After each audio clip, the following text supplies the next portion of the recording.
ఎవరు నువ్వు? నా స్థావరంలోకి వచ్చి నా పూజకి పక్కన కలిగిస్తూ నన్ను పేరు పిలుస్తున్నావు. ఇన్స్పెక్టర్ విజయ్, నీ పూజలకే కాదురా, నీ అరాచకాలకు కూడా అడ్డు తగులుతా.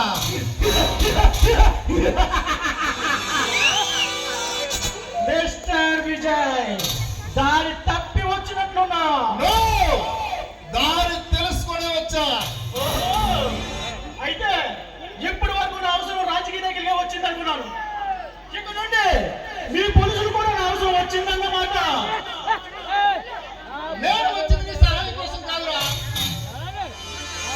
అవినీతి రాజకీయ నాయకులు నా వీరులతో చేతులు కలిపి మహాసభలు పెట్టి అమాయకులైన ఈ ప్రజలు నీ మాయలో పడేసి ప్రతిసారి ఆ వీరులను గెలిపించడానికి నీవు చేస్తున్న ప్రయత్నాలు ఆపమని హెచ్చరించడానికి వచ్చా.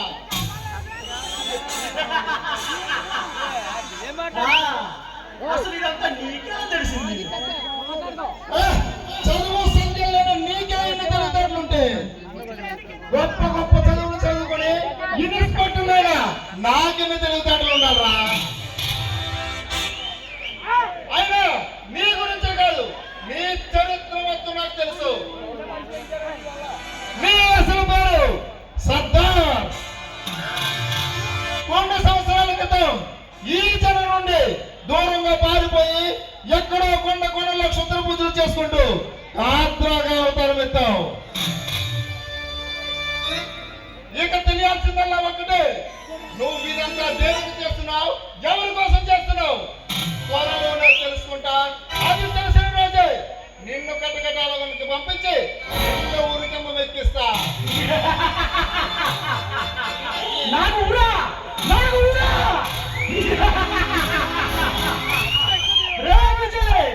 నువ్వు నా గురించి అంతా తెలుసుకున్నావుగా, నీకు నా గురించి కూడా చెప్తాను. మీరు నువ్వు అంటున్నావే నన్ను ఊరికమ్మ మెక్కించి చంపుతానని. అసలు అసలు సోము కూడా నా అద్దరి తోపుల్లో కూడా రాకుండా ఉండాలనేనా ఇదంతా చేస్తున్నాను.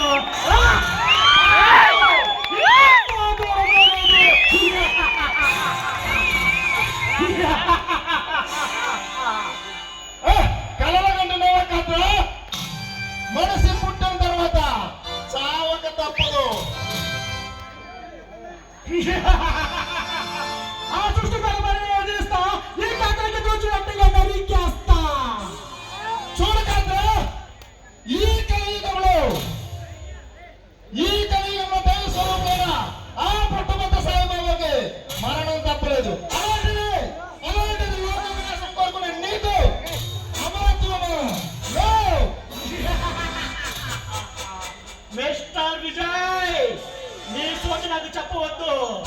అతి త్వరలో నేను అనుకున్నది సాధిస్తా. ఈ కర్తవ్యం ఈ ప్రపంచానికి తెలిసేలా చేస్తా.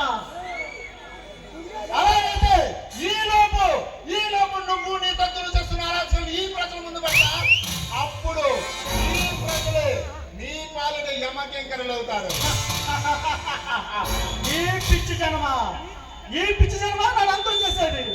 చూడు విజయ్, నేను పూజలు పెడితే నా దర్శనం కోసం పరిగెత్తుకుంటూ వస్తారు. నేనిచ్చే మంత్రశక్తితో, నేనిచ్చే బూటు కోసం వాళ్ళే తొత్తుకొని చేస్తారు. వీళ్ళు నన్ను చంపుతారా? నీ మాటలు వింటుంటే నాకు నవ్వు వస్తుంది విజయ్. నేను తలుచుకుంటే నేను ఎప్పుడు ఇక్కడే నా మంత్రశక్తితో మాయ చేయగలను. కానీ నేను అలా చేయను. ఎందుకో తెలుసా? జీవితంలో ఎన్నో అనుభవించవలసిన వాడు కాబట్టి ప్రాణాలతో వదిలేస్తున్నా. మర్యాద నుంచి వెళ్ళిపో. వెళ్తాను, కానీ ఒక్క విషయం గుర్తుపెట్టుకో. నీ దగ్గర ఉన్న నీలాంటి దుష్టశక్తి అంతమొందించడానికి దైవ శక్తి అనేది ఒకటి ఉందని గుర్తుపెట్టుకో. అరే పిచ్చివాడా, ఇప్పుడు నాకున్న శక్తుల ముందు నీ దైవ శక్తి దేనికి పనికి రాదురా. ఆనాడు రావణాసురుడు కూడా నన్ను ఎప్పుడు ఏమి చేయడం జరగదు, కానీ చివరకు రాముడి చేతిలో ఓడిపోయాడు. పురాణాలు చెప్తున్నావా విజయ్? మంచి మనిషిగా మారి పునర్జన్మ అవతారం ఎత్తమంటున్నా. చివరిసారిగా చూస్తున్నా. మర్యాదగా మనిషిగా మారి మంచిగా బ్రతుకు, లేదా అతి త్వరలో నీ పాలిట యమకింకరుడనే వస్తా.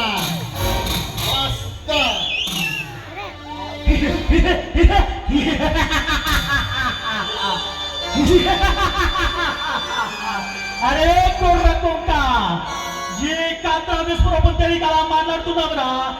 ఈ కాంత అంటే కంటే కిరాతకుడు, రాజు తెలియని రాక్షసుడురా. ఈ కాంత వస్తున్నాడంటే ఈ జనం మొత్తం వణికి చావాలా. అలాంటి మహాక్రూరు రాయి కాంత.